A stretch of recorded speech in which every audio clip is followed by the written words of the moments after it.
वृत्तिका राघव। हम दिल्ली एनसीआर से आए हैं भैया। यहाँ अपने मायके आए थे मुजफ्फरनगर, तो हमारा फैमिली के साथ ऋषिकेश जाने का प्लान था। 3-4 घंटे का ट्रैफिक होने के कारण हमारा रात में प्रोग्राम बना कि हम शुक्रताल जाएंगे, क्योंकि वो हमारे मुजफ्फरनगर के नियर बाय पड़ता है। लेकिन जब हम यहाँ आए, हम सुबह यहाँ 12 बजे आए थे, तो आधा घंटा हमें ये देखने के लिए लग गया कि हमें कहाँ नहाना चाहिए। बच्चे हैं, घाट पे इतना स्मेल है कि खड़ा होना मुश्किल हो रहा है। अस्थियाँ भी वहीं पे बहाई जा रही हैं, वहीं पे बच्चे नहा रहे हैं, हाथों में अस्थियाँ आ रही हैं, फूल आ रहे हैं। और फिर हम गाड़ी से दूसरी साइड गए नहाने के लिए। वहाँ पे इतनी फिसलन है कि पैर रखना मुश्किल है, खड़ा नहीं हो पा रहा आदमी, बच्चे के साथ कैसे नहाएगा। फिर हम दोबारा इधर वाले घाट पे आए। यहाँ पे नहाए तो हैं, पर यहाँ से जल ले जाना या मतलब तीर्थ स्थल वाला कोई भी यहाँ प्रसाद वाले बैठे हुए हैं धूप में, 2 बज रहे हैं, इतनी गर्मी है। इन लोगों के मुश्किल से पूरे दिन में 10 या 15 प्रसाद निकलते होंगे, 20-10 रुपए वाले। क्या ये लोग खाएंगे, क्या यहाँ कमाएंगे? यहाँ ये लोग बाहर खड़े हैं स्टॉल लगा के। जब टूरिस्ट ही नहीं आएगा तो ये घाट बनाने का क्या फ़ायदा? इस घाट से क्या हो रहा है? ना कपड़े बदलने की कोई व्यवस्था है, ना ही हमें नहाने का है। बच्चों के लिए नहीं कि चैन पकड़ के जैसे हरिद्वार ऋषिकेश में है, कुछ भी व्यवस्था नहीं है। व्यवस्था बहुत ही घटिया तरीके की है, और नहाने का तो बस, और जल ले जाने की कोई व्यवस्था नहीं है भैया, बहुत बेकार। हम जो सोच के आए थे कि शुक्रताल में कुछ इम्प्रूवमेंट हुआ होगा, कोई इम्प्रूवमेंट नहीं हुआ है। मैं 10 साल पहले आई थी, आज 10 साल बाद आई हूँ, तभी भी वही है सेम बस। हाँ, अब सब झूठ बोल रहे, शासन प्रशासन सब झूठ बोल रहा। न गंगा में जल आ रहा, न कुछ आ रहा। बार बार आना ड्रामा करते, गंगा का जलस्तर बढ़ गया, जलस्तर बढ़ गया। देख लो, अगर गंगा का जलस्तर बढ़ता तो गंगा का ये अस्तित्व होता जो हो रहा फिलहाल। और जल की समस्या पूरे शुक्रताल में, हमने डीएम साहब को 2 बार कहा, बंदे के बराबर नाला बनवाइए आप, और नाले में सारे रास्तों के जो दोनों साइड के नाले में, इस नाले में डालिए, पूरी सप्लाई होगी पानी की। कोई जल भरो शुक्रताल में नहीं रहने का, कोई ध्यान ही नहीं दे रहा। एक मांग उठी थी, बैठक हुई थी कि हम आत्मदाह करेंगे, तो ऐसी बात आई थी। हाँ, अगर हमारी शासन प्रशासन ने मांग पूरी ना करी, हमारी कोई अपनी मांग नहीं है, ये सब समाज के लिए कर रहे सारे संत, अपने लिए कोई कुछ नहीं कर रहा, ना ही मांग रहा। अगर ये ना करे तो हम उस हद से भी गुजर जाएंगे, उससे भी पीछे हटने वाले नहीं है। कितने दिन का समय देगा? है जी, कितना दिन का समय है? हमने 2 दिन का टाइम दिया। कुछ एक तो ये हटवाने के लिए यहाँ जोन साहिब बनने लग रहा आरती स्थल, ये बहुत गलत है, समाज के लिए बहुत गलत संदेश जा रहा है इसका। देखो साइड में कितनी गंदगी फैली हुई, यहाँ सारे के सारे में गंदगी।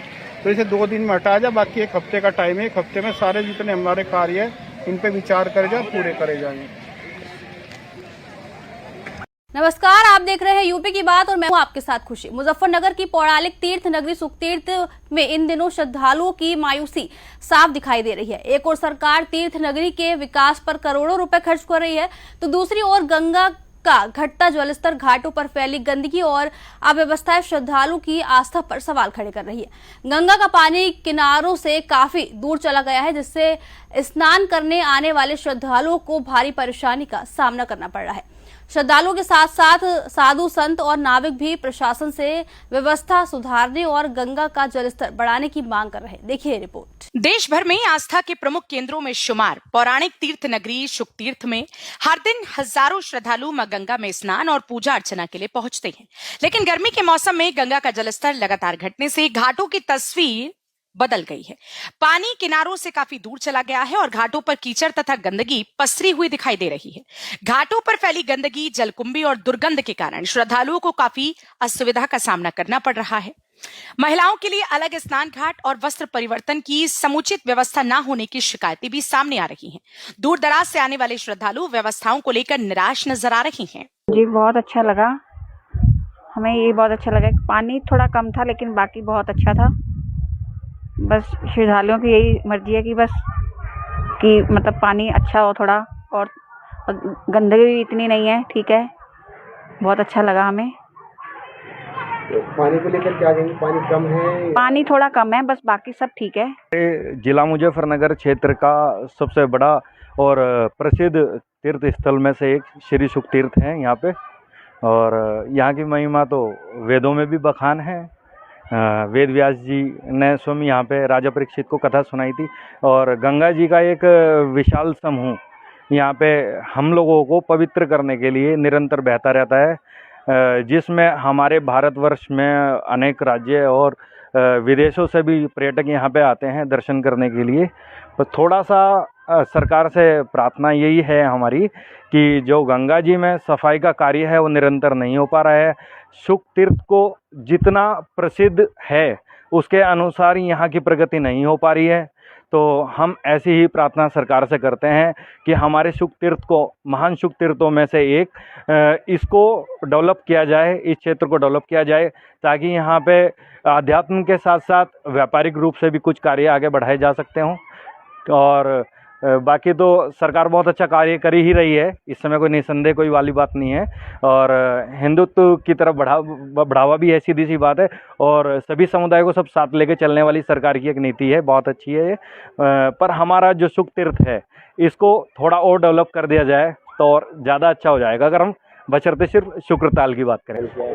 बाकी सब तो ठीक है, पर लेकिन यहाँ पे गंदगी बहुत है और पानी का स्तर बहुत ज़्यादा घट चुका है, जिसकी वजह से जो टूरिस्ट वगैरह आ रहे हैं उन्हें नहाने में दिक्कत हो रही है। और यहाँ पे जो चेंजिंग रूम है उनकी कोई व्यवस्था नहीं है। क्या चाहते हैं आप? कि एक तो जो चेंजिंग रूम है उनकी व्यवस्था कराई जाए, जो पानी का स्तर है थोड़ा वो सही कराया जाए, जिससे जो टूरिस्ट आ रहे हैं उन्हें नहाने में दिक्कत ना हो।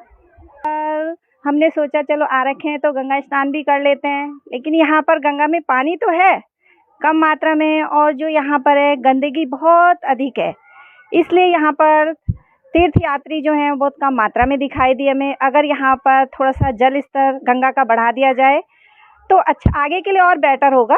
और मैं यही उम्मीद करती हूँ सरकार से कि इसका जल स्तर आगे से बढ़ाया जाए और यहाँ स्वच्छता। श्रद्धालुओं का कहना है कि सरकार विकास कार्यों पर करोड़ों रुपए खर्च कर रही है, लेकिन जमीनी स्तर पर स्वच्छता और सुविधाओं की स्थिति संतोषजनक नहीं है।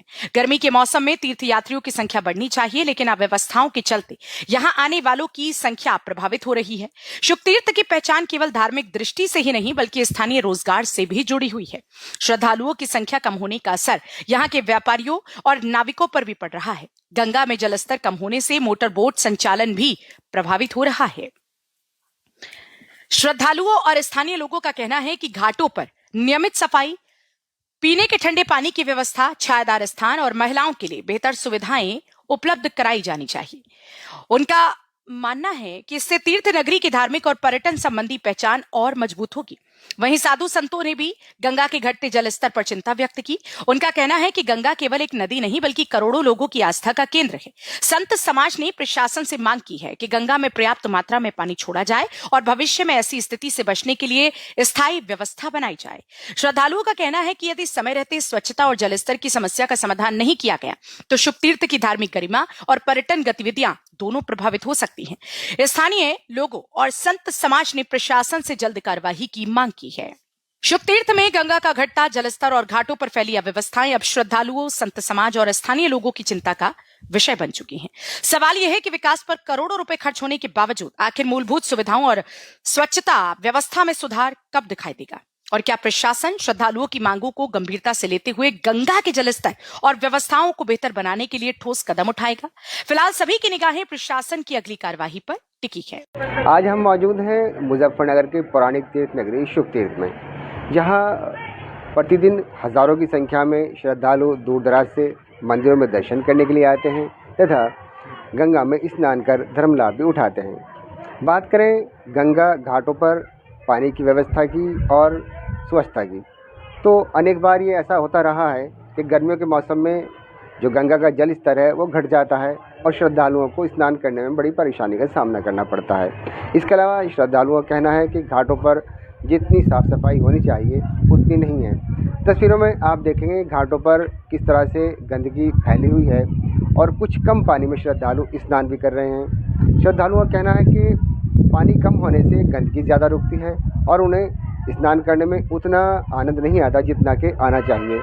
सरकार शुक तीर्थ विकास के लिए जहां बड़ी मात्रा में पैसा खर्च करी है, सैकड़ों करोड़ों रुपए अब तक इस पर खर्च हो चुके हैं, घाटों पर, स्वच्छता पर, सुंदरता पर, लेकिन तस्वीरें कुछ और ही बयान करती हैं।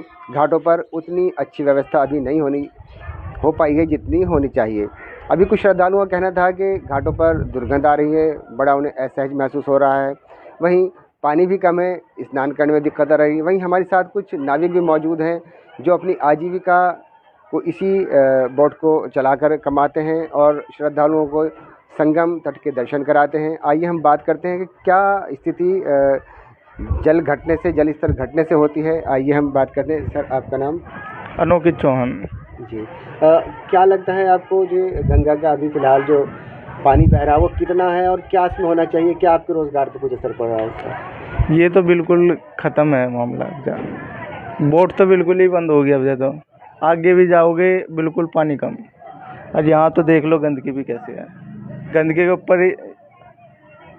जी, इनका कहना है कि गंदगी भारी फैली हुई है और जो पानी का स्तर है वो भी घट रहा है, उससे कहीं ना कहीं इनके रोज़गार में दिक्कत आ रही है और जो नावों का संचालन है वो लगभग बंद सा हो गया है। जब श्रद्धालुओं की संख्या घटेगी तो निश्चित है कि इनके रोज़गार पर भी असर पड़ेगा है। अब देखने वाली बात है कि क्या शासन प्रशासन इस ओर ध्यान देगा, गंगा का जल स्तर को बढ़ाया जाए ताकि यहाँ श्रद्धालुओं को भी बेहतर महसूस हो और जो ये नाविक हैं उनके रोज़गार भी चल सकें और यहाँ शुक तीर्थ का जो एक डेवलपमेंट कार्य चल रहा है और विकास कार्य चल रहा है वो भी कहीं ना कहीं प्रगति की तरफ जाए और एक श्रद्धालुओं को, आने वालों को, पर्यटकों को एक अच्छा महसूस हो और तीर्थ नगरी की छवि बेहतर बन सके। कैमरा पर्सन विपिन पवार के साथ कासिम जिदली, यूपी की बात, मुजफ्फरनगर।